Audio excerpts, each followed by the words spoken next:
ત્રિમૂર્તિ ચોકડી પાસે એક યુવક પોલીસના નામે દુકાનદાર પાસેથી વિમલ અને સિગરેટ ઉઘરાવતો વિડીયો વાયરલ થયો છે। યુવક પોતાનું નામ વાલ્મિક પાટીલ હોવાનું જણાવી રહ્યો છે અને સચિન પોલીસ સ્ટેશનની પીસીઆરમાં ફરજ બજાવતો હોવાનું કહ્યું છે।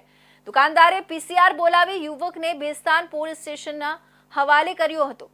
હવે સમગ્ર મામલે પોલીસે તપાસ શરૂ કરી છે। ભેસ્તાન વિસ્તારમાં આવેલા ત્રિમૂર્તિ ચોકડી પાસે એક ચાની દુકાન પર પોલીસના નામે સિગરેટ અને વિમલ જેવી વસ્તુઓની ઉઘરાણી કરતો યુવકનો વિડીયો સોશિયલ મીડિયામાં ઝડપથી વાયરલ થયો છે। જો કે દુકાનદારની સતર્કતાને કારણે આખી ઘટનાનો પર્દાફાશ થયો છે। વિડીયોમાં દેખાઈ રહ્યો છે કે યુવક પોતે સાગરે પોલીસ સ્ટેશનના પીસીઆર વિભાગમાં ફરજ બજાવતા હોવાનો દાવો કરે છે।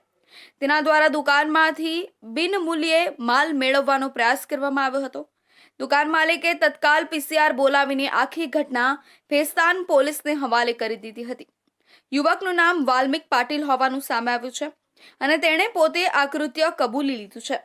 ઘટના બાદ સ્થાનિક લોકોમાં ભારે ચકચાર મચી ગઈ છે અને પોલીસ ખાતાની પણ ઇમેજ પર સવાલ ઊભો થયો છે। હાલ ભેસ્તાન પોલીસ ઘટનાની ગંભીરતાથી તપાસ હાથ ધરી છે અને વધુ કાર્યવાહી ચાલી રહી છે।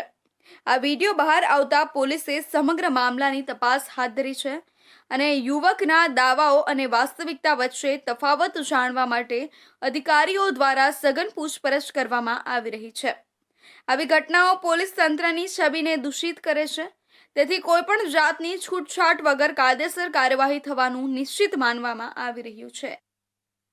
તો આ હતા ઇન્ડિયા ન્યૂઝ ગુજરાતના ખાસ બુલેટિન, આપણું સુરતના મહત્વના સમાચાર। નવા